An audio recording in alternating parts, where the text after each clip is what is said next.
selamat pagi anak-anak kelas 12 akuntansi. Nah, apa kabar kalian? Oh ya, sebelumnya Ibu mau ucapkan selamat tahun baru dulu ya. Nah, kita nggak terasa ya sudah masuk di semester 2. Kali ini kita akan belajar tentang penjualan aset tetap. Jadi kita akan melanjutkan materi di semester ganjil ya. Nah, kita mulai penjualan aktiva tetap. Jadi, saat aktiva tetap itu dijual, nah si pemilik bisa memperoleh untung atau keuntungan, rugi ataupun impas. Nah, jadi impas di sini berarti si pemilik tidak untung ataupun tidak rugi, ya. Nah, jika harga jual itu sama dengan nilai buku, maka tidak ada untung atau rugi. Jadi ini namanya impas apabila harga jual itu sama dengan nilai buku. Nah, masih ingat ya tentunya nilai buku itu adalah harga perolehan dikurangi dengan akumulasi penyusutan. Yang kedua, jika harga jual itu lebih kecil daripada nilai buku, maka akan menderita rugi sebesar selisihnya. Jadi akan ada kerugian ya apabila harga jualnya lebih kecil dari nilai buku. Yang ketiga yaitu jika harga jual lebih besar dari nilai buku, maka akan mendapatkan untung sebesar selisihnya. Nah, apabila harga jualnya lebih besar daripada nilai buku, maka akan memperoleh keuntungan. Jadi keuntungan itu sejumlah dengan selisihnya. Nah, jadi untung dan rugi itu akan dilaporkan pada laporan laba rugi sebagai pendapatan atau kerugian lainnya. Kita lanjut, sudah paham ya? Jadi nanti ketika ada penjualan aktiva, maka pemilik itu bisa memperoleh untung, rugi ataupun impas. Nah, contoh supaya kalian lebih memahami ya. Jadi ada peralatan senilai 10 juta didepresiasi 10% secara garis lurus. Nah, artinya sama ya, disusutkan 10% dengan metode garis lurus. Peralatan tersebut dijual tunai pada tanggal 1 Oktober seharga 2.250.000. Saldo awal tahun akumulasi depresiasi sebesar 7 juta. Jadi sebelumnya itu saldo akumulasi sejumlah 7 juta. Nah, bagaimana cara kita membuat jurnalnya? Pertama, tanggal 1 Oktober kita catat dulu penyusutan di tahun ini ya. Jadi penyusutannya itu dari 1 Januari sampai 1 Oktober. Nah, berapa jadinya anak-anak?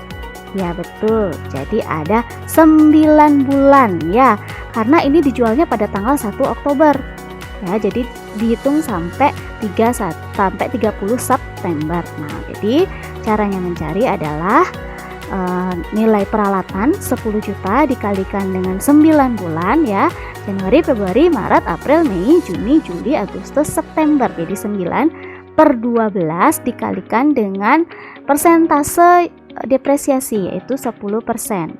Nah, maka akan didapatlah nilai 750.000. Jadi beban penyusutan peralatannya itu bertambah di debit 750.000, akumulasi penyusutan peralatan bertambah di kredit 750.000. Kita mencari penyusutannya ini untuk mencatat depresiasi dari awal tahun sampai dengan tanggal dijual ya, maksudnya di sini atau dihapus. Nah, lanjut. Bagaimana jurnal saat dijual? Maka ini adalah kasnya. Ini karena ini dijual ya, dijual 2.250.000, maka kita menerima kas. Jadi kas kita bertambah sebesar 2.250.000. Di kasnya taruh di debit, kan kita menerima uang karena kita jual. Nah, akumulasi penyusutan peralatan itu kita kurangkan karena kita sudah jual, jadi kita nolkan, taruh dia di debit. Akumulasi penyusutan peralatan di debit. Dapatnya dari mana ini? Kita tambahkan dari 7 juta yang saldo awal ditambah dengan 750.000, maka didapat 7.750.000. Nah, karena ini sudah dijual, maka peralatan otomatis berkurang. Jadi taruh di kredit sebesar 10 juta. Nah, inilah. Jadi ini kita tidak mendapat untung atau tidak mendapat rugi, atau bisa dikatakan dengan impas. Ya, jadi tadi nilai bukunya itu sama dengan harga jualnya, maka akan terjadi titik impas. Oke, paham ya? Kita lanjut. Peralatan sama ya, dengan soal yang sama, senilai 10 juta didepresiasi 10% secara garis lurus. Peralatan tersebut, nah ini dijualnya bedanya ini aja, dijual tunai itu seharga 1 juta. Saldo awal tahun akumulasi depresiasi sebesar 7 juta. Jadi sama. Nah, maka pertama tetap kita membuat dulu jurnal untuk penyusutannya atau depresiasinya. Caranya sama seperti yang tadi ya, tadi sudah Ibu jelaskan. Maka didapat beban penyusutan peralatan di debit 750.000, akumulasi penyusutan peralatan di kredit 750.000. Nah, jadi nanti akumulasi penyusutannya 7 juta ditambah 750.000, jadinya 7.750.000 rupiah. Nah, bagaimana pada saat dijual? Nah, lihat di sini kan dijualnya adalah 1 juta ya. Jadi kasnya itu bertambah. Kenapa bertambah? Karena kita menerima uang. Kas bertambah sebesar 1 juta, taruh di debit. Akumulasi penyusutan peralatannya berkurang, jadi kita nolkan, taruh di debit 7.750.000. Nah, sebelum kita menentukan apakah ini rugi atau laba ya Bu, kita cek dulu ini. Jadi 2 ini plus peralatan kan harus 0 ya. Jadi peralatan kita nolkan, taruh dia di kredit sebesar 10 juta. Nah, lihat akan terjadi selisih. Yang di debit itu adalah 8.750.000, yang di kredit adalah 10 juta. Nah, tinggal kita kurangkan saja supaya dia balance, jadi dapatlah hasilnya 1.250.000. Karena itu tempatnya di debit, maka disebut dengan kerugian penjualan aktiva tetap. Taruh di debit sebesar 1.250.000. Jadi sejumlah selisihnya. Maka balance 10 juta di debit, kredit 10 juta. Nah, jadi ini namanya rugi. Rugi itu kalau sudah di debit berarti kerugian. Kalau nanti dia hasilnya di kredit, yang harus ditaruh angkanya berarti dialah laba. Maka di sini terlihat rugi sebesar 1.250.000. Ya, seperti yang tadi ya, konsepnya yang tadi, rugi itu terjadi. Nah, maka gampang kan ini? Tinggal kalian taruh nih dulu buat jurnal ini selalu diselisihkan. Jadi dapat selisihnya harusnya taruh di mana supaya sama, nanti balance ya taruh di debit. Maka kalau sudah di debit berarti akunnya adalah kerugian penjualan aktiva tetap. Oke, yang impas sudah, yang rugi sudah. Nah, kita lanjut lagi satu.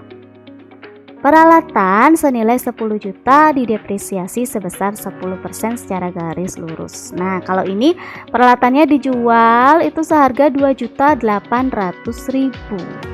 Nah, sama ya, saldo awal akumulasinya 7 juta sama. Jadi tetap kita harus buat dulu jurnal untuk penyusutannya. Ya, jadi beban penyusutan peralatan di debit 750.000, akumulasi penyusutan peralatan di kredit 750.000. Nah, lalu baru kita akan buat jurnal saat dijual. Karena dijualnya 2.800.000, maka kasnya bertambah di debit 2.800.000.